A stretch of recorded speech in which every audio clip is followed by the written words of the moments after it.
dengan bermodalkan minyak urut, alat pijat refleksi, dan kaleng. Setelah itu, barulah Matsuki sholat bersama dengan para pemijat yang lain. Matsuki tidak sedang menjajakan makanan keliling, juga bukan tukang patri yang biasa kita jumpai. Pria ini adalah tukang pijat keliling. Ketika persaingan antar pengelola jasa pijat telah demikian ketat, pria ini mencoba peruntungannya dengan berkeliling menyambangi pelanggannya. Dari kawasan Kebun Jeruk, Jakarta, inilah semua berawal. Di rumah ini, Matsuki bersama kawan-kawannya beristirahat, mengatur jalur kelilingnya agar tidak bertabrakan satu sama lain. Matsuki tinggal bersama beberapa kawan yang juga tetangganya di kampung Cibeber, Rangkas Bitung, Banten. Mereka beralih menjadi pemijat setelah sawah di kampung mereka tak lagi mencukupi kebutuhan keluarga. Mereka rela hidup berdesakan demi rejeki halal yang dapat mengepulkan asap dapur keluarga mereka di kampung. Bisa bareng-bareng sama teman-teman, sama saudara-saudara gitu. Siang hari adalah saatnya istirahat, karena order pijat memang lebih banyak di malam hari. Menjelang maghrib barulah mereka mempersiapkan peralatan memijatnya. Dengan bermodalkan minyak urut, alat pijat refleksi, dan kaleng. Setelah itu barulah Matsuki sholat bersama dengan para pemijat yang lain. Meski padat dan pengap, tetap saja mereka tak lupa mensyukuri anugerah yang kuasa. Halo, Assalamualaikum. Tak hanya berkeliling, mereka juga membekali diri dengan handphone untuk memudahkan pelanggan mengorder pemijat. Iya, bisa. Assalamualaikum. Kita sama kalau di sini.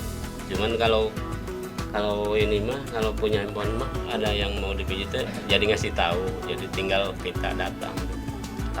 Meski tak banyak, penghasilan mereka cukuplah lumayan, meski tak menentu. Bila sedang beruntung, mereka juga bisa mengantongi hasil bersih Rp15.000. Ya kadang-kadang ada gitu. Jadi namanya keliling gitu, rezeki gitu. Namanya keliling, jadi nggak tentu gitu.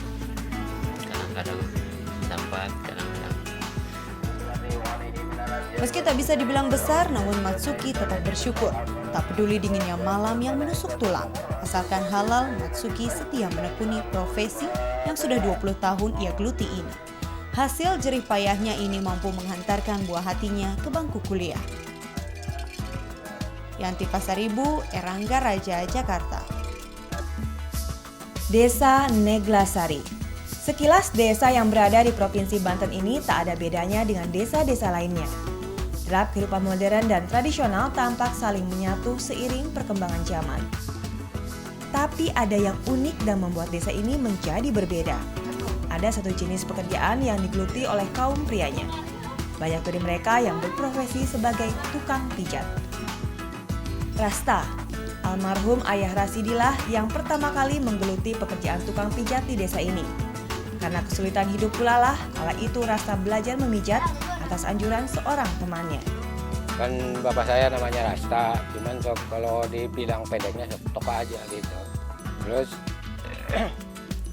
jangan melamun aja, mendingan dia belajar ngurut. Wah nggak bisa, Pak. Saya yang ngajarin gitu. Terus udah belajar, bapak udah bisa ya saya ikut gitu. Seperti Rasidi, para penduduk di desa ini dahulu mayoritas bekerja sebagai petani dan pencetak gula aren. Penghasilan mereka pun terbilang pas-pasan. Melihat kemajuan ayah Rasidi sebagai tukang pijat, banyak yang akhirnya belajar kepada ayah Rasidi, termasuk Rasidi sendiri. Pertama-tama ya ikut sama bapak aja gitu, diajarin. Rasidi biasanya bekerja sebagai tukang pijat di Jakarta. Nah, jika order pijat sedang sepi, biasanya Rasidi menghabiskan waktu bersama keluarga di kampung halaman. Jika sudah begini, biasanya Rasidi kembali mengerjakan sawah yang biasanya terbengkalai tatkala ia pergi memijat ke Jakarta. Kebanyakan pemijat di desa Neglasari justru menjadi pemijat di daerah lain seperti Jakarta, Sukabumi, Pandeglang, dan lainnya. Jarang yang buka praktek di kampung sendiri. Sementara itu, kaum wanitanya kebanyakan menjadi ibu rumah tangga biasa. Alhamdulillah, kalau kecukupan ya ini semuanya itu ladang mijit. Sekolah ini anak mijit, nggak pernah kerja apa-apa, soalnya saya kerjanya begitu aja. Meski terbatas, Romsih beserta ibu-ibu yang lain berusaha untuk bersyukur. Mereka bisa bertahan dengan caranya sendiri. Yanti Pasaribu, Nugroho Eko, Banten.